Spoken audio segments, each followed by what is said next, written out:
নমস্কার বন্ধুরা, তোমরা সবাই কেমন আছো? আশা করি সবাই ভালো আছো। আজকের রেসিপি হচ্ছে চিকেন পাকোড়া।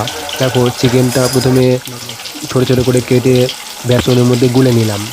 গুলে নিয়ে তারপর কড়ার মধ্যে তেল দিয়ে তেলটা গরম হয়ে যাওয়ার পর কড়ার মধ্যে একটা একটা করে চিকেনগুলো দিয়ে দিলাম। দিয়ে দেওয়ার পরে ভাজতে শুরু করলাম।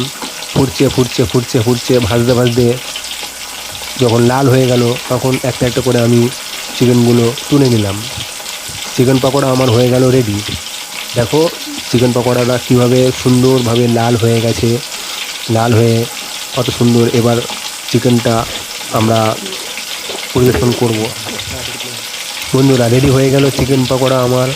এবার চিকেন পকোড়াটি একটু ফল দিয়ে এবং তার সঙ্গে একটু লেবুর জুস দিয়ে পরিবেশন করলাম।